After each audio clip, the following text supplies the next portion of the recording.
Uzamwana oyo Nzambe abota. Uzali mubimba ya tata Nzambe, kombo na yo eleki ngako onyoso. Tata loba banjelu basanjola kayo. Frères et sœurs dans le Seigneur, bandeko basi pe bandeko mibali na kati na nkolo Yesu Masia, boye la chaîne de la télévision chrétienne oyo ebani na YouTube na kombo na CTVC, la révélation de Jésus-Christ. Ezali lisusu na esengo mingi po na tina na kokutana na moko na biso na mokolo na lelo na nzela ya mateya oyo thème na yango ezali ete esika ya bamama na kati na musala na Nzambe. Boye oyo na lopoto ekomami ete la place de la femme dans l'œuvre de Dieu. Boye oyo ezali video ya misato oyo tolobi ete tuza toujours na thème na biso esika ya bamama na kati na musala na Nzambe. Boye troisième vidéo oyo titre na yango ezali ete elateli ya bamama ba témoin ya nkolo Yesu. Kasi yambo na biso to koma na titre oyo ya mokolo na lelo na troisième vidéo oyo tokokende d'abord peut ça la rappel na ba vidéo mibale euté koleka oyo tomonaki na kati yango litatoli ya ba mama. Botolobaki ete litatoli ya ba mama tokomona yango na kati mokana Luc chapitre 24 verset 1 à 12, na Marc chapitre 16 verset 1 à 11, na Jean chapitre 20 verset 1 à 18, pe na Matthieu chapitre 28 verset 1 à 10. De tango na tango biso to mutu nyonso na kati ya mokili atangaka ba passage oyo o tuti kotala awa ezali aza koleka kati na kotala to kotanga oyo tuza koloba na lopoto ezali témoignage oyo ba mama ba pesaki.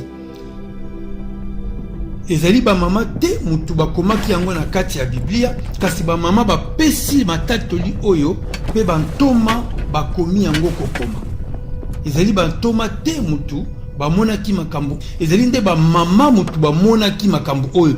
Elingi koloba ete na kati ya matatoli oyo ezali litatoli oyo ya lisekwa ya nkolo Yesu Kristo. Tango nkolo Yesu Masia akufaki sima ya mikolo misato, tango ya asekwi nkolo Yesu Kristo asepelaki na ye apesa litatoli na ye oyo lisekwa epai ya bamama.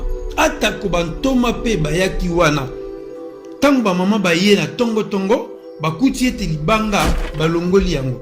Bamama oyo bakini mbango pela okende koyebisa bantoma ete tokuti libanga balongoli yango bayibi nzoto ya nkolo na biso tomuni yango na kati te. Yango esalaki ete apôtre Pierre pe na apôtre Jean bakimaki mbango po bango moko baya kotala penzala kunda makambo oyo bamama bayebisi bango. Boye tango bango bakomaki bakuti pe libanga ezalaki ya kolongo bakoti na kati bamonaki nzoto na nkolo Yesu Masia te. Bamonaki pe ata pe angelu te. Nzokande bamama oyo bayaki liboso tango baza kopesa litatoli balobi ete tango bango bayaki bakutelaki na ba angelu mibale. Ba angelu wala bayebisi bango ete bozali koluka nkolo azali awa te, bokende koyebisa pa bandeko na bino ete nkolo asekwi azali koleka kati na kozela bino epai yebisaki bino boleka kati na kokutana aza na kati na kunda te. Ba mama bakendeki kopesa ngo wana Nzambe apermetaki asalaki ete ba mama oyo wana bamona ba angelu. Me tango sikoyo bantoma mibali baye bakomi na kati na wana esika, tango bango bakomi bamonaki ata angelu moko na nzela te. Tango pe bango bakoti na kati pe ya kunda bamonaki nzoto na nkolo te, pe bamonaki pe angelu moko te. Ata pe tango bango babimi bakutanaki pe na nkolo Yesu Masia te, boye bango bazongaki na bango bipai na bango. Kasi mama Marie ye atikalaki wana sima na nga alobi ete ye pe lisusu atelema akota na kunda po atala penza nini makambo yango ndenge yango ekomi. Bandeko na biso na kati na nkolo Yesu Masia tokomona ete tango mama oyo atelemaki akoti na kati na kunda Bible le bi était amoni ba ange mibale moko avandi na côté ya mutu batsaki nzoto na nkolo Yesu Masia mosusu na côté ya makolo na moment wana kolo Yesu asa sekwaki nzoto na nkolo Yesu Masia ezalaki te bomona ete ba mama ya liboso bamonaki ba ange nkolo asalaki ete bakutana na ba ange pe basolola na ba mama wana pe bebisa ba mama bakende kopesa sango pe tango mama oyo pe aye Maman Marie, tango ya koti na kati na kunda, akutaki kaka pe ndenge moko, akuti ba ange mibale na kati ba vandi. Pe balobi ete nkolo Yesu Kristo azali awate. Boye mama oyo sima na yango. Pourquoi pleures-tu? Tanga ngai kosala lokola kubaluka ayoki la sima mongongo ebengi ye. Mwasi topé. Seigneur. Marie, si c'est toi qui topé mwasi. Eloko nini yo ozali koleka kati na koluka.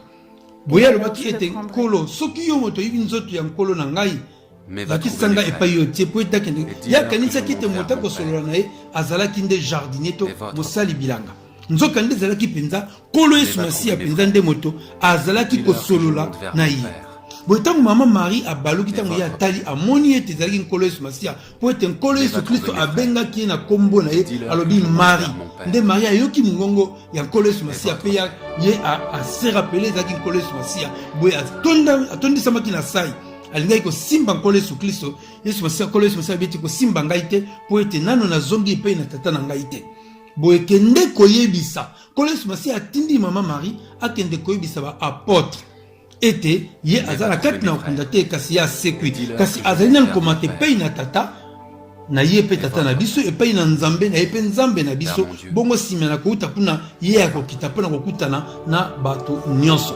balingami na kati na nkolo Yesu Kristo tozali komona ete bamama nyonso tu oyo batatolaki nkolo asalaki ngolu ete bamama oyo bamona baangelo mpe mpona mama Marie nzambe asalaki grâce ete amona nkolo Yesu Masiya moto ya liboso ntango ye asekwaki pe amema sango ya liseko ya nkolo Yesu Masiya epai ya bantoma bandeko na biso tango ete bamama oyo bazali kotelema mpona kotatola ete nkolo Yesu Kristo azali na bomoi nkolo Yesu Kristo asekwi mama Marie abi ete ngai nakutani na ye azalaki moto ya liboso donc elingi koloba ete mama to bamama bazalaki bato ya yambo nkolo Yesu Kristo akonfiaki to mpe apesaki charge pona kotatola lisekwa na ye lisekwa oyo ezali eloko ya munene oyo ezali kozela bakristo nyonso bazozela kati na kozela lelo soki mokili eyebi ete bato bakokufa mpe bato bakosekwa mpona esambiselo ezali mpo ete na litatoli ya lisekwa ya nkolo Yesu Kristo ndenge yango esalamaki mpe ndenge ekosalama mpona biso mpe na bato nyonso na kati na mokili kasi nkolo apesaki charge oyo epai ya bamama mpo ete bakende kopesa sango wana na kati na mokili elingi koloba nini elingi koloba ete nkolo Yesu Kristo aponaki bamama po ete bakota na kati na musala ya nzambe musala nini musala ya kofongola munoko pona kosakola pona kotatola kofongola penza munoko pona kotatola yango tina ya mateya oyo ezali nini tina ya mateya oyo to pe biti ya mateya oyo ezali ba biti mibale to misato biti ya liboso ezali nini ezali ete po ete ba mama bayeba ete ba bengami pe ya kofongola munoko pona kotatola kombo na nkolo Yesu Masiya ba mama ba bengami pona kofongola munoko pona kosakola kombo na nkolo Yesu Kristo kasi bayeba ete Biblia epesi nzela te na ba mama baleka kati na koenseigner oyo ezali biti ya mibale ya liboso biti ya mateya oyo mama nyonso tu abengami ezala elenge oyo ezala mobange oyo andimeli nkolo Yesu Masiya lelo abengami na kofungola kamunoko mpona kosakola kombo na nkolo Yesu to kotatola yango eloko ya mibale mateya oyo ezali kolakisa biso ete bamama baza na nzela te ya kotelema mpona koenseigner liloba na nzambe to mpe koteya liloba na nzambe soki olingi koyeba bokeseni entre koteya na kotatola nde kokende kotala première vidéo na deuxième vidéo ya mateya oyo yo komona kuna na kati kolo afongoleli biso yango penza na polele po ete mama na mama ayeba esika na ye na kati na musala na nzambe yango Bible elobi ete bamama babengami mpo na koenseigner te Bible epekisi bamama baenseigner liloba ya nzambe kasi Bible epesi nzela na bamama na batata bilenge basi pe bilenge mibali mibange ya basi peni bangi ya mibali ndeko ya ndimili nkolo Yesu Masiya lelo mwasi mobali abengami atatola kombo na nkolo Yesu Kristo lokola Biblia elobaki na kati na mokanda na Apocalypse. Biblia elobaki nini? Biblia elobi ete esprit de la prophétie et le témoignage du Seigneur Jésus-Christ. Biblia elobi ete molimo ya kosakola yango wana nde ezali litatoli ya nkolo Yesu. Yango soko za koka bato mosusu bakoloba ete bamama babengami mpo baleka kati na kosakola elingi koloba ete kosakola kombo na nkolo Yesu Masiya ezali ndenge moko na kotatola kombo na nkolo Yesu Kristo. Yango tozoleka kati na koloba bongo balingami na kati na nkolo Yesu.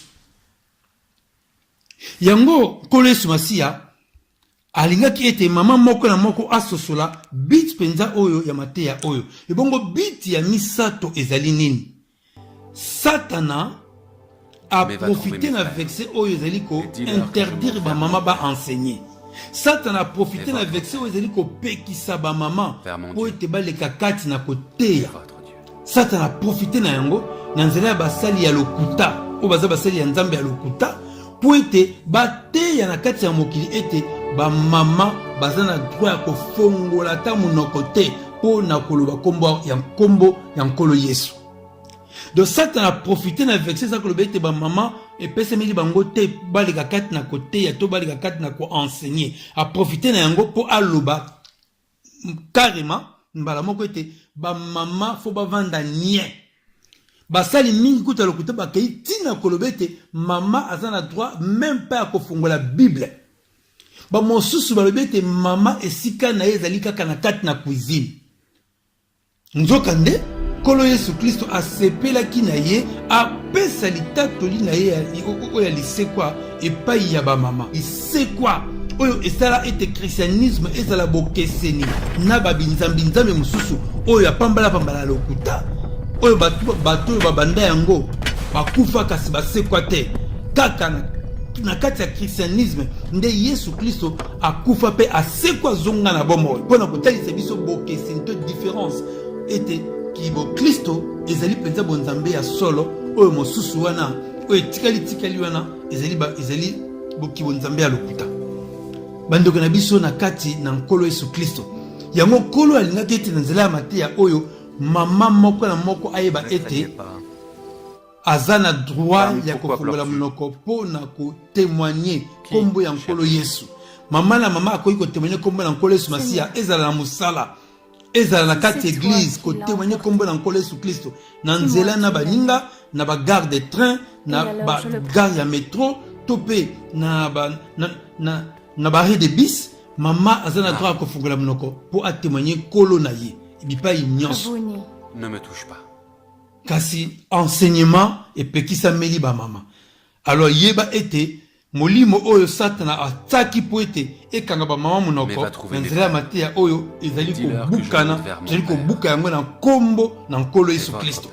Molimo oyo esalaki ete ba mama bakota na kati ya rebellion babanda koteya to ko enseigner tozali ko buka yango na kombo na nkolo Yesu Kristo po ete ekomami bongo te na kati ya Bible ete mama aza na droit ya koteya ekomami bongo te. Bandeko na kati na nkolo Yesu Masiya wana tozongelaki moke ba mateya oyo eute koleka kati na koleka na ba video mibale oyo ezali ba video ye bandeli ya mateya oyo boye tolobi ete na lelo oyo sujet na biso oyo tofongola na mateya oyo ya esika ya ba mama oyo ezali thème ya munene. Alors sujet na yango oyo ya lelo ezali ete elateli ya ba mama ba témoin ya nkolo Yesu balingami na kati na nkolo Yesu Masiya. Mama nyonso ya ndimeli nkolo Yesu Kristo na kati na bomoi na ye esengeli na yo oleka kati na koyeba ete ozali témoin ya nkolo Yesu Kristo. Mutu nyonso ya ndimeli nkolo Yesu Masiya ezala lelo ezala kaka sikoyo tangu yo ndimeli nkolo Yesu Kristo nkolo Yesu Masiya apesi yo molimo mosantu pe nkolo Yesu Kristo apesa yo ete yo ozali nde témoin na ye. Boye tokende komona yango na kati mokanda na Actes des Apôtres chapitre 1 verset 8. Oui, ndeko mama makomi elobi nini? Mais vous recevrez une puissance kasi boko yamba nguya moko le Saint-Esprit survenant sur vous, molimo mosantu akoya kati na bino et vous serez mes témoins à Jérusalem, dans toute la Judée, dans la Samarie et jusqu'aux extrémités de la terre. boye bino bokozala banzengeneke na ngai to pe bokozala ba témoin na ngai kobanda awa na Jérusalem, na ville oyo ezali ya pembeni ya Jide, na ville oyo ezali ya mosika ya bapagano Samarie, tikino na extrémité de la terre, tina suka ya mokili. Moto andimeli nkolo Yesu Kristo, Yesu Masiya mbala moko apesi yo mission, apesi yo musala ya kobanda kosakola ye epai yo zali, na bamboka mboka ezali pembeni, bamboka ya mosika, pe kino ti na suka ya mokili. Awa nkolo Yesu Kristo asalelaki mo oyo bakobenga témoin, alobi ete boko yamba molimo mosantu na kata bino nguya molimo na nzamba kokotela bino boko zala ba témoin na ngai. Balingami na kati na nkolo Yesu Kristo, kozala témoin ya nkolo Yesu Masiya elingi koloba nini? Ete ezali mbala liboso nkolo Yesu Kristo atinda bato bakende ko témoigner ye, to pe ezali asi atindaka bato liboso na biso. Yango tokende kozwa mokanda na Luc chapitre 10 verset 1. Oui, ma sœur, Bible le binini. Après cela, le Seigneur désigna encore 70 autres disciples. Simana yango, nkolo aponi lisusu ba ye koli oyo bazalaki elongo na ye, oyo bazalaki 70 tope 70. Et il les envoya 2 à 2 devant lui dans toutes les villes et dans tous les lieux où lui-même devait aller. Et sengeli awa toleka kati na kokanga ba phrase oyo Bible elobi bazalaki eloko ya liboso 70 to 70. Kolo Yesu Masiya akaboli bango mibale po ete baleka kati na kokende. Ti awa eza na problème te. Sikoyo tobandi kokite pa epenza likambo esengeli biso na bino toleka kati na kokanga. Eloko ya liboso Bible elobi ete il les envoya 2 à 2 devant lui, dans toutes les villes et dans tous les lieux où lui-même devait aller. Le Seigneur bisoto bosa na teto kanga awa, Bible lobi ete kolo atinda ki bango liboso na ye. Eza lokwa lizo tinda moto. Bon kende kuna, kende liboso na ngai yo koma, bon ngai na kolanda na sima. Alléluia. Eloko nkolo Bible eza koloba ezali nde yango wana. Nkolo atindi biso liboso na ye. Ete yende azali koya na sima kolanda biso po aya wana. Yango moto nyonso tu azo koti na kati na musana nzambe. Oya akei kotatola kombo na nkolo Yesu Kristo esengeli oyeba ete ozali yo moko te po ete nkolo Yesu Kristo azali koya atatola solo yo ozali motindami na ye. Po nkolo Yesu Kristo alandisa matatoli na yo na bikamwa kokangola bato pe kobongola bato mitema. Yango Bible elobi ete il les envoya 2 à 2 devant lui. Eloko ya liboso, eloko ya mibale, dans toutes les villes et dans tous les lieux où lui-même devait aller. Kolo atindaki bayekoli na ye bakende babisika oyo ye moko alingaki akende. Bandeko na nga na kati na nkolo Yesu. Soki omonye otali moto, oyoki na kati ya motema, na tatola kombo na nkolo Yesu Masiya, yeba ete soki Yesu Masiya alekaki wana to azalaki wana, yende moto alingaki a benga moto wana to pe asolola na ye. Boye lokola nkolo Yesu Kristo akufaki mpo na yo pe mpo na tina na ngai, ndeko na biso na kati na nkolo Yesu Kristo ezali penza na biso ngolu to eloko ya esengo kolo asalela banzoto na biso, minoko na biso, kimutu na biso, po ete aleka kati na kobikisa mutu moko na kati na mokili. Yango ete bisika na bisika ozoleka kati na kozala, yeba ete na esika yo ozali yo kotatola kombo na nkolo Yesu, eza esika oyo nkolo Yesu Masiya ye moko nde mutu alingaki akende azala wana. Nde nkolo apesi yo sikoyo mission po yo zala wana, po osala etinda wana. Yeba ete yo tangu yo bandi ozali yo moko te, ye azali na yo elongo. Yeba ete epai tangu yo bandi kosakola, ezande nkolo alingaki asakola na place wana, donc nkolo azali kosakola nde na nzela na yo. Balingami na kati na nkolo Yesu Masiya. mokanda na lik ezali polele pona ko expliquer biso makambo yango yango esengeli yo nanga tulika kati na kwebete yo mama yo papa tozali ba témoin tangu nkolo awa akotinda bayekoli na ye atindaki bango te d'abord lokolo ete bokende bozala ba pasteur bokende bozala ba évangéliste bokende bozala ba apôtre bokende bozala ba témoin na ngai banzengeneke na ngai wana na Acte chapitre 1 ndenge tumonaki yango na verset 8 tango za koka Acte chapitre 1 verset 8 ilinki lobete do sikoyo nde tango nkolo atindi bayekoli na ye nde atindaki bango lokola ba témoin atindi biso banso lokola ba témoin témoin aza na droit akofungola monoko mpona koloba epekisameli te témoin aleka kati na koloba po ntango ye esengeli aloba témoin akoloba na basigne te mais akoloba mpenza maloba ezoleka kati na kobima nde ntango nkolo atindaki wana akoloba ete bokende bozala ba témoin na nga na esika wana bato bazalaki ezalaki bamama na batata ntango nkolo yesu kristo azali kotinda bango nyonso tu na esika wana bandeko na biso na kati na nkolo yesu kristo esengeli yo nanga toleka kati na koyeba ete tozali ba témoin solo lokola nkolo atindi biso eske oyebaka ete nkolo atinda yo ozala témoin me apesa yo lokola lokumu apesa yo lokola grade apesa yo responsabilité nkolo asala ete yo ozala oyo yo oza kokanisa te tokomona yango na kati na mokanda na 2 Corinthiens chapitre 5 na verset 20 Bible elobi nini ma sœur? Nous faisons donc les fonctions d'ambassadeurs pour Christ, comme si Dieu exhortait par nous. Nous vous en supplions au nom de Christ. Soyez réconciliés avec Dieu. Bible elobi ete kolo tango ye aza kotinda biso etinda melo oyo nkolo apesi biso esali ete tozali ba ambassadeur na ye na kati na mokili epai yo zali tango yo telemaka pona kosakola kombo na nkolo Yesu Kristo pona kotatola munene ya nkolo Yesu Masiya Bible elobi ete mosala ozoleka kati na kosala wana ozali ambassadeur ya Jésus Christ epai ya mutu wana to epai ya batu wana tozalaka nde ba ambassadeur.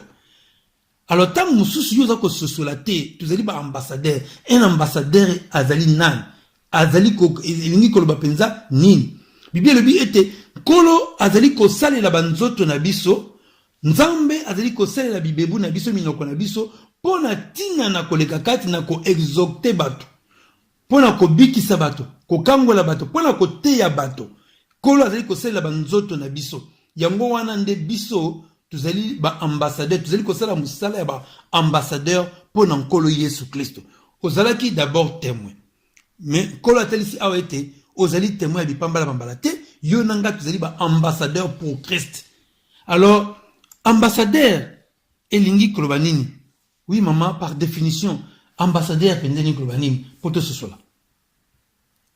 Par définition na ndimbola ambassadeur est un ou une représentant permanent d'un État auprès d'un État étranger, les plus élevés dans la hiérarchie diplomatique. Ah, voilà maman atangi un ambassadeur. Azali moto oyo azali koleka kati na kotalisa mboka na ye na mboka ya bapaya epai ye avandaka. Azali kotalisa kuna azali représentant to azali ko yende azali lokonzi azali na charge ya kotalisa ete moto nyonso za na posa okende na mboka nanga esengeli aya kozwa visa epai na ngai nde ye wana nde babengaka ambassadeur.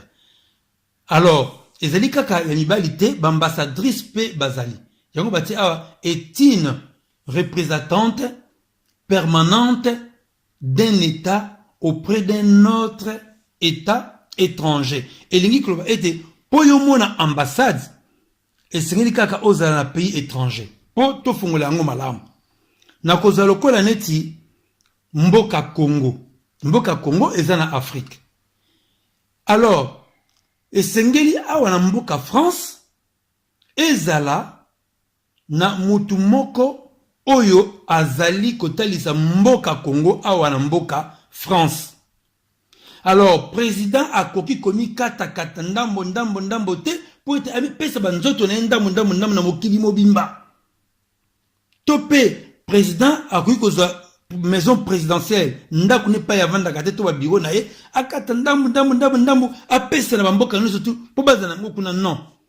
Yango wana, président Koloba bon, lokole zeli bongo, ngala vandi awa na mboka na ngai, kasi na mboka mupaya kuna, moto oyo azana posa, aiba makambo ya mboka nanga to aya okota na kati ya mboka na ngai to pe aibisa ngai likambo moko nazwi moto songolo babengi ambassadeur nde na teye kuna na mboka mupaya wana ye azali ambassadeur ni klobe ete mutu wana kuna za lokola ndambu ya president ya mboka na ye kozana posa oyo okota na kati ya mboka no oyo na Congo tangu yo na kati ya France azali mupaya il faut que ndepa ambassadeur yenda ko pesa yo visa po epesa yo nzela okota na kati ya mboka na ye. Yango kolo atebiso lokola ba ambassadeur ya Yesu. Moto azana posa okutana na nkolo Yesu. Azana posa kosolola na nkolo Yesu Kristo. Moto wana akokutana na nkolo Yesu Masia na nzela ya ambassadeur. To na nzela na yo. Mama, tata yo zali témoin. Tala charge oyo nkolo apesi biso. Lokola ambassade ezali kotalisa ndako oyo ezali ko représenter mboka na ye na mboka bapaya elingi koloba ete biso tozali ba ambassadeur oyo pe tozali kotalisa mboka na biso oyo ezali le royaume des cieux to bokonzi na likolo. Donc awa na se tozali bapaya kasi mboka na biso penza ezali le royaume des cieux. Alors na kati ya royaume des cieux na bokonzi na Nzambe oyo azali mokonzi kuna ezali roi nde ezali Jésus-Christ. Alors Jésus-Christ atibiso na kati ya mokili moko na kati na quartier moko na ville na ba mboka bapaya kuna tozali ba ambassadeur et pa moko na biso kuna azali. Donc soki moto za na posa ayeba Yesu Kristo azali nani esengeli aya epai na yo nde moto kotalisa nkolo Yesu Kristo azali nani. Soki moto za na posa koleka kati na koyebete nkolo Yesu Kristo azali koloba ndenge nini, azali ko vivre ndenge nini, azali kolatela ndenge nini, yo nde moto zali ko représenter nkolo Yesu. Donc tango batali yo bon nzoka nde bango bata bokonje likolo balata kaboye nzoka nde bazala kaboye même soko fongoli munoko te po yo oleka kati na kosakola kaka nelateli na yo baza koyeba ete bata bokonje na likolo nde balataka boye to pe bakolata boye to nkolo Yesu Kristo alataka ndenge moto oyo alati. Bandeko na biso na kati na nkolo Yesu Masia boye tozali koleka kati na kokoba yango makomi ezoleka kati na kolobete na kati na mukanda na Actes des Apôtres chapitre 1 verset 8. Oui, maman Bible lobaki nini? Mais vous recevrez une puissance. Yango nkolo apesaki biso nguya. Le Saint-Esprit survenant sur vous. Moto ino sabongoni motema yambi nkolo Yesu Masia ayambaka molimo mo santu. Botanga yambi molimo mo santu, nguya ya molimo mo santu nde koti pe kati na ye, pona nini ma sœur? Et vous serez mes témoins. Bongo biso moto yambi molimo mo santu na kati na ye, akomi témoin ya nkolo Yesu. Ambassadeur, oui ma sœur? À Jérusalem, dans toute la Judée, dans la Samarie et jusqu'aux extrémités de la terre. Boyo ozali témoin ya nkolo Yesu Kristo na mokili mobimba. Pona kotatola Yesu Kristo azali nani? Elobeli ezalaki ndenge nini? Yo pe ozali ambassadeur, ozali kotalisa mobimba ya nkolo Yesu Kristo atako moto ofungoli munoko te pona koloba kasi tango moto amoni yo aza komona ete Yesu na nzela na yo. Alléluia. Bongo bandeko na biso na kati na nkolo Yesu Masia. Na ba responsabilité to na makambo ya nkolo Yesu Masia apesi biso bandeko na biso to sengeli na biso to le kati na koyeba ete to ko témoigner nkolo Yesu Masia kaka na kofungola munoko pona kolobaka ba masolo ya ezanga tina te ya ba information ya mokili ndenge zo le kati na koleka te to pe to boyi yango te me okolekisa tangu na yo pona kosola masolo ya kobetaka bale te to pe ba film yango elekaki kasi ba témoin ya nkolo Yesu Kristo ba ko témoigner nkolo Yesu Masia na ndenge nini ma sœur? Premièrement, en parole de Dieu. Esengeli ozala moto oyo yebi liloba ya Nzambe tango nkolo Yesu Masiya ayaki azalaki kolekisa tango mingi na bayekoli na ye bazalaki kosola masolo ya bale ndenge elekaki to mpe masolo ya bafilme to mpe masolo ya baaktualité ya mokili barome basali nini barome baleki wapi balobi nini non nkolo Yesu Kristo azalaki tango na tango avandaki na bayekoli na ye kosolola na bango oyo ezali liloba na Nzambe. Yango yo ozali témoin, ozali ambassadeur. Yeba ete tango nkolo atiwe na kati na bato ezali po ete omema bato wana epai na nkolo Yesu bamona nkolo Yesu Masiya esengeli yo oyeba liloba ya Nzambe oyo yo moko tangi oyo pe yo moni eza te kaka ete mon pasteur avait dit oyo pasteur nanga alobaka to alobaki boye kasi maloba wana ya pasteur na yo moko si overifie yango na kati ya Bible omona ete pasteur abetaki libaku te tanga alobaki penza et comment ma penza bongo po yo esengeli omema pe maloba liloba na Nzambe epai na bato esengeli yo oyeba liloba na Nzambe wana. Oui ma sœur. Deuxièmement, dans le langage. Eloko ya mibale na lolenge na biso ya koloba esengeli bato baleka kati na koyoka langage ya bana na Nzambe. Langage ya bana na Nzambe likoleka kati na koloba nini ezali langage ya ba job pop te. O moto timba kaka master ozomona bule kaka yo moko komona kaka na mungongo ozomona moto atie mungongo wana soko kangaki misu okoloba o penza zali voyou penza oza na sima nanga tant que baluselo ngoli kaka tontala boye après lobi naza chrétien mais na langage na oyo bako benga ki chrétien ezana bok ezokokana te ezakokokana te tango biso to bongwana ki motema eloko ya liboso yebisaki biso ete moto ya bongwani esengeli pe langage na ye elanda même démarche pe ekolanda elateli pe ekolanda moto ya bongoli motema ayambi nkolo Yesu Kristo mbongwana nde ekotaka na kati na ye ndenge tolobaki ete eza lokola mama aza na mbongo ya dollar akei kochange yango balongoli yango na dollar bazwi ba franc congolais bapesi ye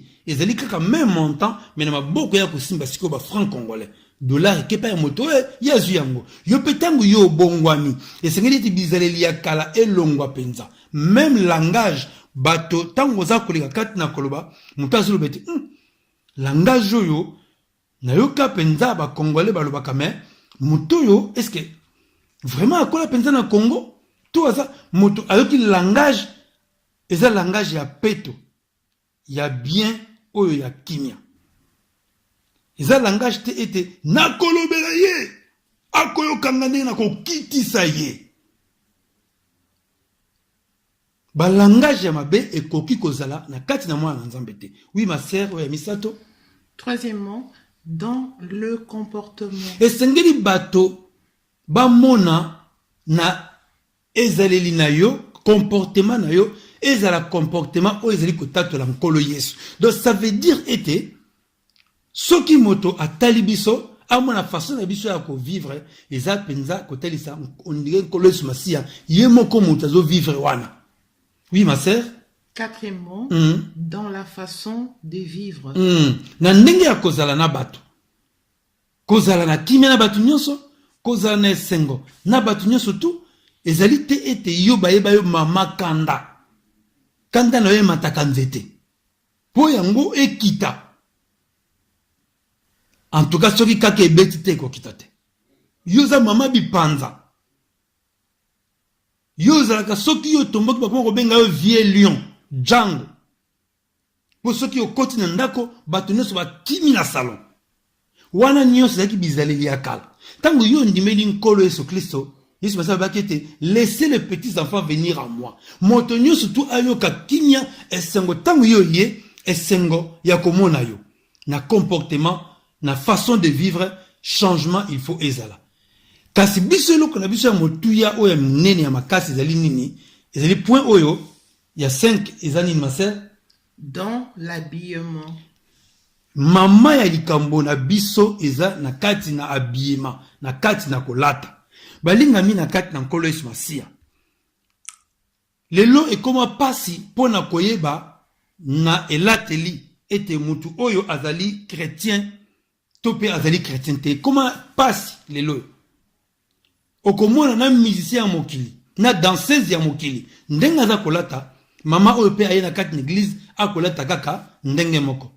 Na ba feti kutu koloba te. Po soki toza komona yango na kati na ba église et pa ikombo na nkolo Yesu Kristo ezali kosakolama. Otali mama bilamba lati, otali papa bilamba oyo lati, bokeseni ezali komona na tebe bazali bana na Nzambe.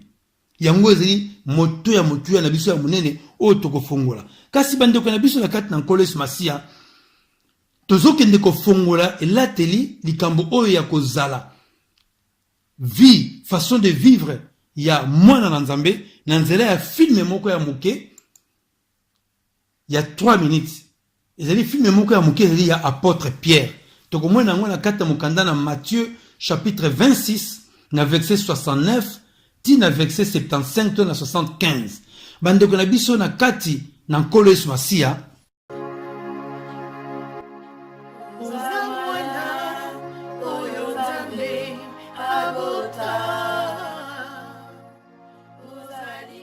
balingami, frères et sœurs en Christ, to invité moko na bino kokota na site internet na bino www.jésus-christ-le-dieu-véritable.fr. Kuna na kati bokokuta mateya oyo ekomama po na kotanga. Bokoki pe kotelecharge yango na telefone to na ordinateur. Bokoki ko-imprime yango po na kotanga na mikanda. Bokokuta mateya oyo ezali kotalisa na polele ete Nkolo Yesu Kristo azali Nzambe, lokola tata na ye Nzambe. Bokomona baverse oyo ezali kotalisa ete tata Nzambe nde moto aloba ete Yesu Kristo mwana na ye azali Nzambe lokola ye moko tata. Pe Nkolo Yesu azali koloba ete azali Nzambe ya ba oyo nyonso bakokota na bokonzi ya likolo. Bokoki pe kotelecharge ba fond d'écran biblique po na ordinateur to pe ba affiche biblique po na kotia na cadre lokola photo na mur ya ndako.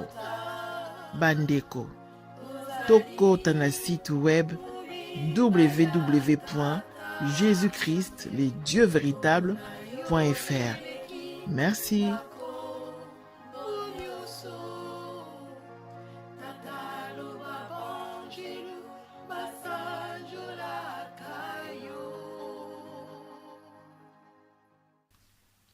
Filme oyo tozokende komona sikoyo ezali ko lobela biso tangu Thomas Pierre, apôtre Pierre, bandeko na biso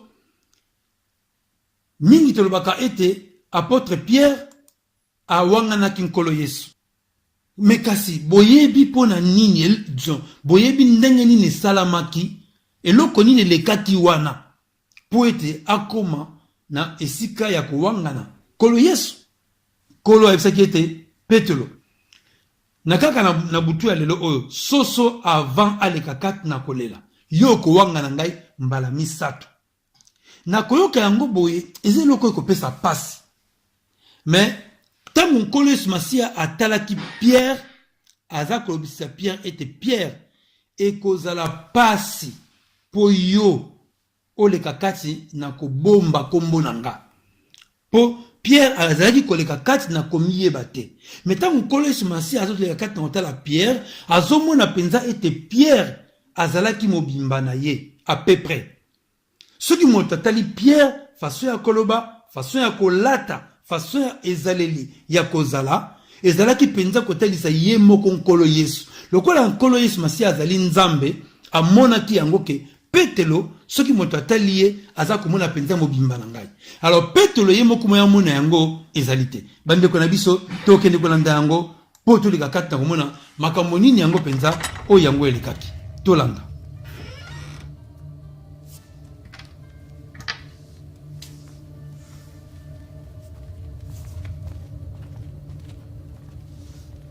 Boye wana bakangi Yesu Masia baye na ye po ete baleka kati na kosambisa ye.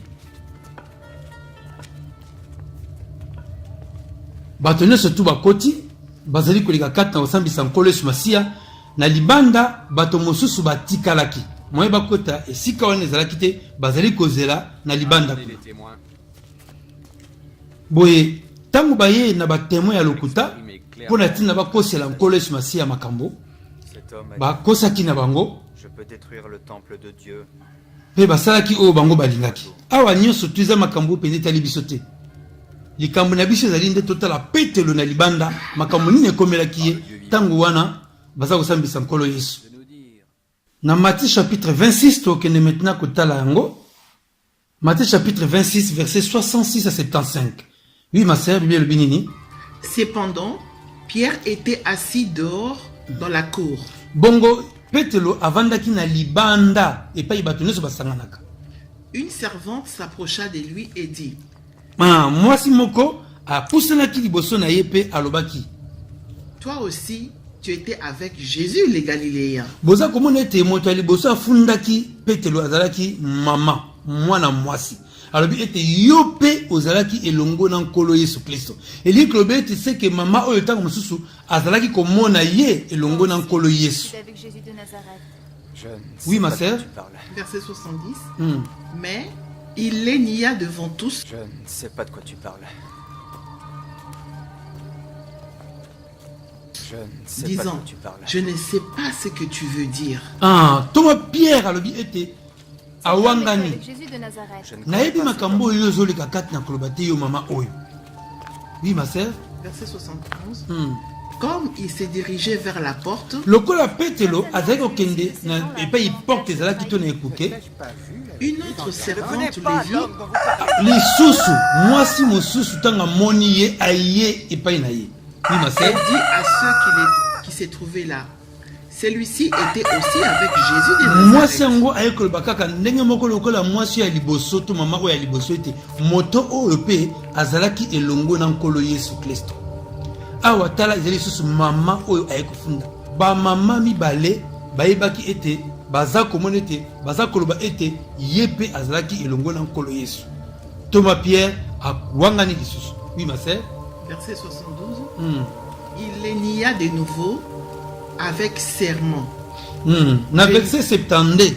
Bible lobi ete Thomas Pierre awangani yango penza akati na oto bakana lingala kokata lai to pe nzambe penza nebi mutu wana te. Je ne connais pas cet homme. Nebi mutu wana te. Oui ma sœur. Verset 73. Peu après, simana motango moke, ceux qui étaient là s'étant approchés dirent à Pierre. Alors bato nyonso tu bazalaki wana bango pe bapusani liboso na ye. Botala mama liboso tango wana afundaki Pierre, apôtre Pierre. Tango afundi ye Thomas Petelo kuna azongisaki eyano. Alobi ete na yebi ete mama oyo nebi makambo za koleka kati na koloba te. Mama oyo mibale tango afundi lisusu apôtre Pierre, apôtre pe afongolaki munoko apesaki pe biyano. Nde bato ya misato libele bete bato nyonso bazalaki ceux na pluriel elingi kobete na telopoto bato mingi oyo bazalaki wana bango pe bapusani baye epai na Pierre balobaki nini? Oui ma sœur. Certainement tu es aussi de ces gens-là. Vraiment yo izali komona na solo ozali moto ya batu wana ozali ndenge moko na moto bakosambisa bakangi kolo Yesu Kristo. Pona nini ma sœur? Car ton langage te fait reconnaître. Poete lolenge no ya koloba façon na yo ya koloba ezali kofunda ete yo ozali moto oyo bozalaka na Yesu Kristo. Façon na yo ya koloba ezali kotalisa ndenge bato ya moto wana bato ya Yesu Kristo balobaka. Langage na yo te fait reconnaître. Tango Thomas Pierre azolinga alobete nga na ebi Yesu Masiya te, façon ya koloba langage wana ekotalisa ete mutu oyo po biso na kati ya mokili tolobaka bongo te. Okoba non master timbaka kazala ngunga te. Mais par contre façon ya Pierre lokola ezaki façon ya kobongwana alobaki malamu ete na yebi mutu wana te bango balobi biso lelo na kati ya mokili koma master boule kaka. Oh, par contre balangage wana na kati ya Pierre ya Thomas Pierre ezate ezali kambo ezali kaka façon ya koloba mais ezali langage ya propre o ezali ya bien balobi non ata façon na ya koloba ezali kotelisa ete yo zalaki na mutu wana to ezali mutu ya bato oyo balandaka nkolo Yesu molingami na kati na nkolo Yesu Masia. Oui ma sœur. Verset 74. Alors il s'est mis à faire des imprécations et à jurer. Je ne connais pas cet homme. Thomas Pierre et comme Yohana abandi koleka kati na kokata bandai abandi koleka kati na komisa la passe pour la kolobeti zali ngai te na yibi kutu mutu wana te azali ko wangala mais na façon wana kaka ya ko wangala wana malobezo bimana munoko na ye langage zo bimana munoko na ye ezali ko tali sa façon yango akoloba ezali bato bazate longo na nkolo Yesu ndeko na ngana kati na nkolo Yesu soki moto ayoki yo façon ya koloba etalisaka nkolo Yesu tozali chrétien to pe etalisaka yango kibo Kristo te po moto ayeba ete yo zali chrétien kaka soki yo moko lobi ete nazali chrétien. Ah bon yo pozaka nde chrétien tala bokeseni kati na bantoma soki le Seigneur atsaki apôtre Pierre yende azala lokola pasteur ya bapôtre nyonso po ete Pierre a bongwana ki mobimba na ye. Ye moko kutu ami ye bakite. Façon ya koloba e koma ki façon ya Yesu. Balingami na kati na nkolo Yesu Masia. Oye tikali moko la moko atanga yango na ndako.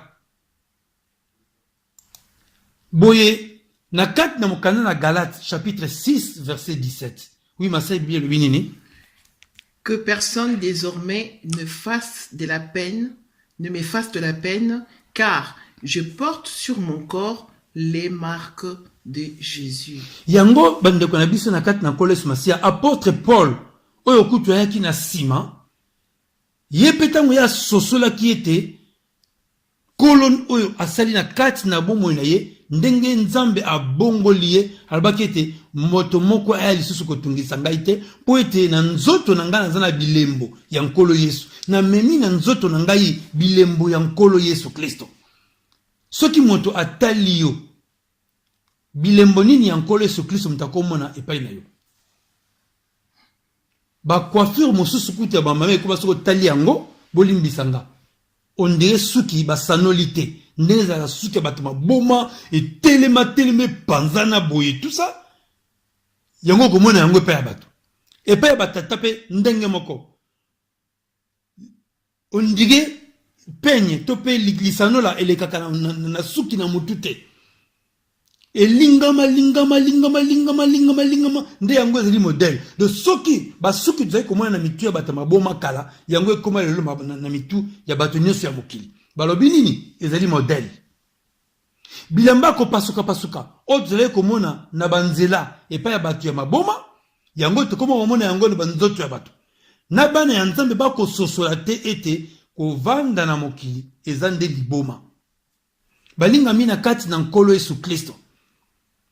Moto oyo aza na nkolo Yesu Masia te azali moto nyama ndenge Bible eza koloba yango azali moto nyama homme animal akovanda na poto akolata bilamba kopasuka akosala suki oyo akopenyete suki ekozala lokola salite otali penza modelo bi bongo modelo penza ye moko ndeko oyo bakomona te ete ezosala bango lokola bato oyo baza normal te lokola ezali euti na mokili nyonso mokili ezali kopesa bozoleka kati na kozwa ndeko na nga yo ozali ambassadeur to ambassadrice yo ozali témoin ya nkolo Yesu soki nkolo Yesu Masia azalaki wana na place na yo alingaki ata suki na ye ndenge yo tiaka suki na yo alingaki kolata bilamba kopasuka ndenge yo ozoleka kati na kolata kolo aza kozela yo otatola kombo na ye mais yo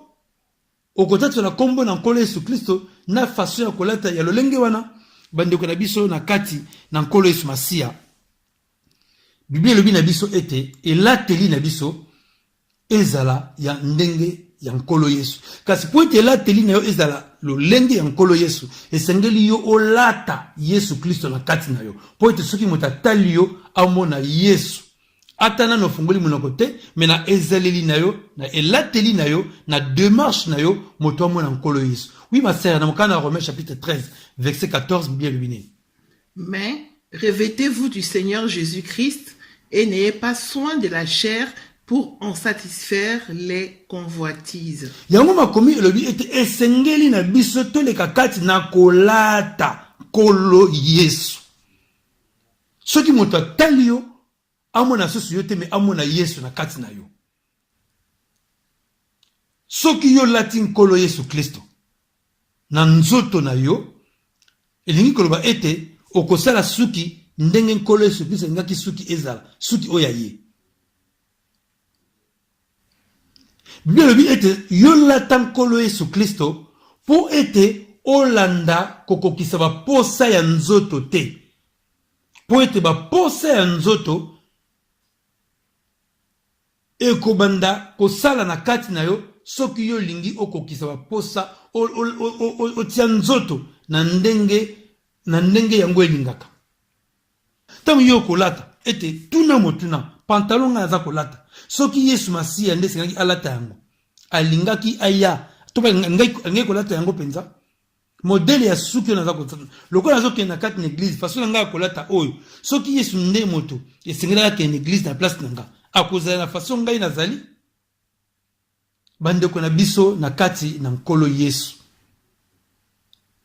tika kokokisa posa ya nzoto tika kolengela nzoto na modele wana po ekomema yo nesiketi yo kokisa bamposa na yango oyo ekozala bokeseni na bamposa ya nkolo Yesu. Yango makomi elobi ete esengeli na biso toleka kati na kolata nkolo Yesu Kristo na nzoto na biso lokola elamba.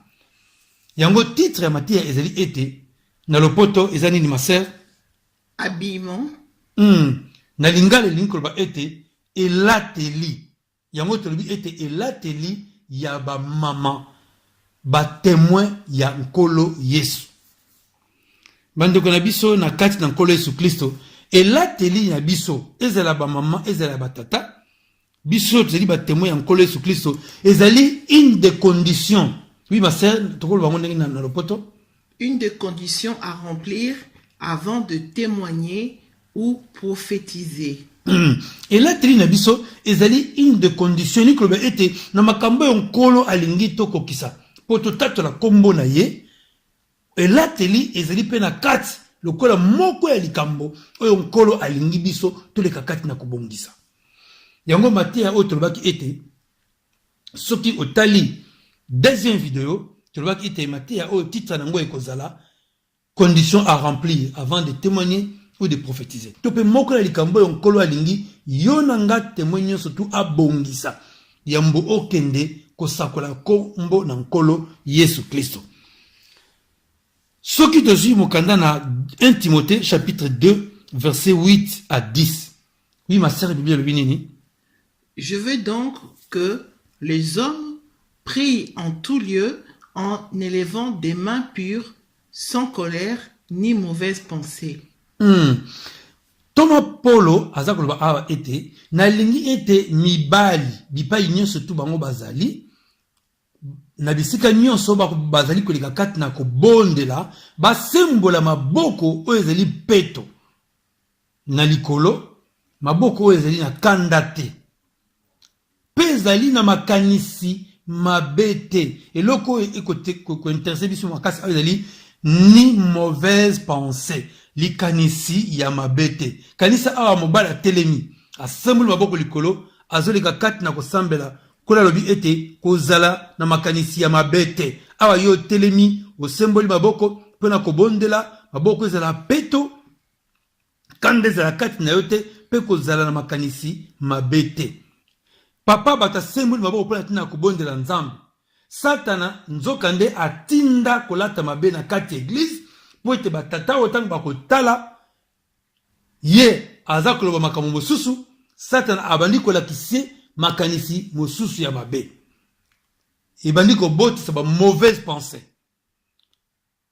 po satana alingi te ete mabondeli ya papa oyo ekoma epai na nzambe ba mama pe ndenge moko mama bato ye na kimia pona kobondela nzambe kasi elateli ya pasteur tangu pasteur afukami azoleka kati na kobondela position ye azwi elamba oyo alati ezali kopesa makanisi ya mabe epai ya bamama. Oui, na verset 9 de ma sœur. Je veux aussi que les femmes vêtues d'une manière décente, avec pudeur et modestie, ne séparent ni de tresses, ni d'or, ni de perles, ni d'habits somptueux. Nalingi ete ba mama lokola esengeli na bango bazala bato bazali koleka kati na kolata malamu habillement décent.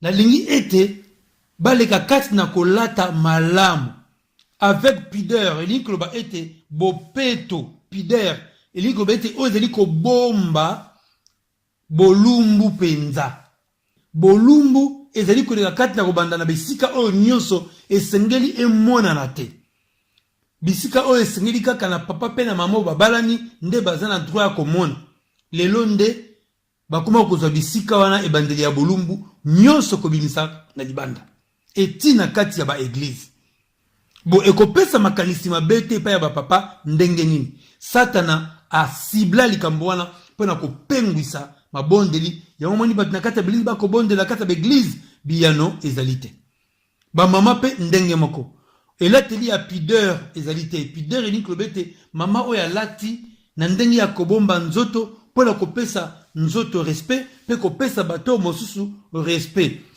oyo eza kozala ete kolata na ndenge ya kilo ezalaka lisusu te na ndenge ya modestie elingi koloba ete koluka babiloko oyo eza teke oyo ekongengangenga oyo ekobeta miso ya bato non kolata bawolo kokanga basuki ya mine bakabelo bamakambo nyonso twana batresse bakokanga suki ya bamakambo ebelebele bameshe eleka kati na kozala te mpo na nini mpo ete suki ya mama etalisaka kitoko na ye nyonso tu wana ebendaka mpe ekweyisaka tolobi te ete bamama babongisaka nzoto te non okobongisa nzoto na yo kasi yeba ete nzoto yango nde elata Yesu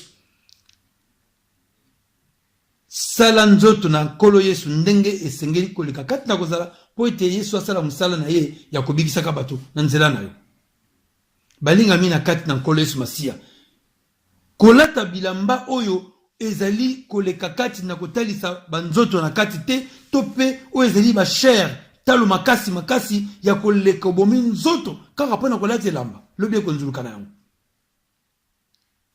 po kaka ekobetisa bato mosusu libaku nkolo aboyi makambo wana. Oui ma sœur. Verset 10.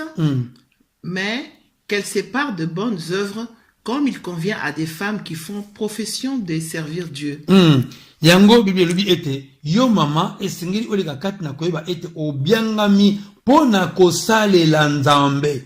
Esengeli oleka kati na kolatisa nzoto na yo na bizaleli malamu ba bonne œuvre misala ya malamu ndenge esengeli na ba mama oyo babengami pona kosalela Nzambe kobanda na témoignage lokola Bible epekisi ba mama bateya kasi Bible pesi ba mama nzela ya kotémoigner pona nini tsoko balikambo ya kotémoigner ndenge nkolo atinda biso po ete okotémoigner kaka liboso ya bato c'est ça le problème nde kote likambo ezali okomi bimisa na miso ya bato azala mutu moko to bato mibale to bato misato yo okomonana na moto wana miso na miso zolo na zolo ata na nzela ya bitanda moke beti ba télévision ba internet yo zomona bato te metangu yo za kosala émission na yo oyebi ete bato ebele bakomona yango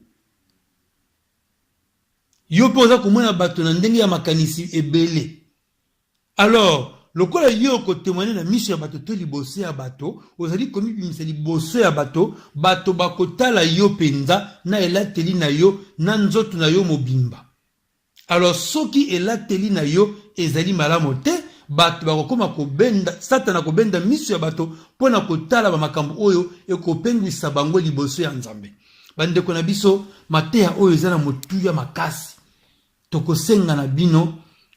Tokosenga na bino bolanda penza ba video nyonso peti na suka po ete moko na moko aleka kati na komona mozindo ya likambo penza ndenge nini yango ezali.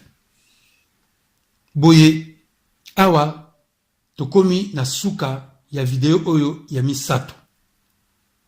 Boye tokutana na video oyo ya mine na kombo na Nkolo Yesu Kristo. Kolo apambola moko na moko. Balingami kati na Nkolo Yesu.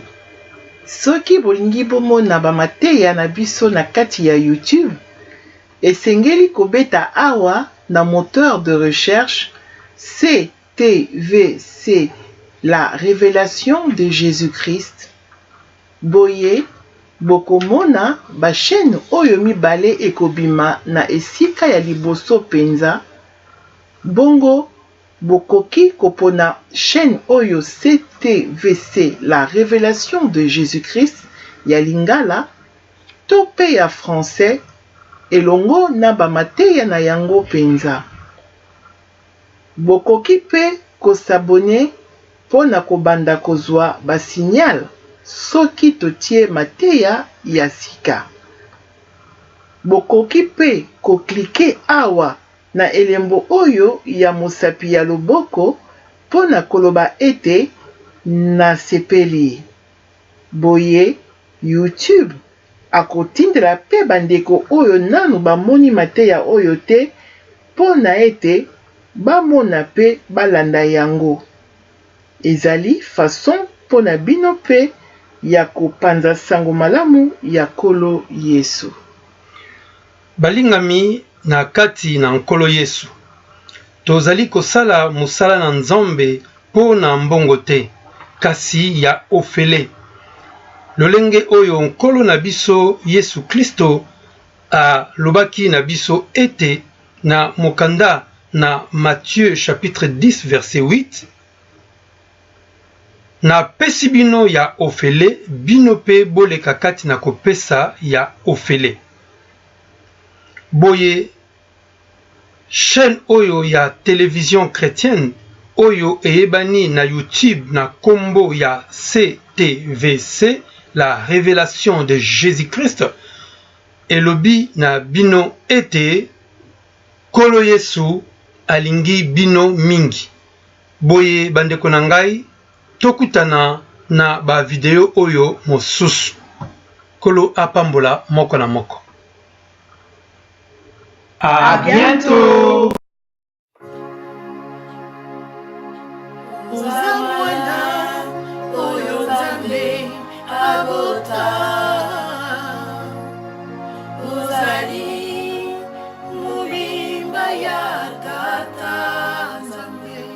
Kombo na yo eleki,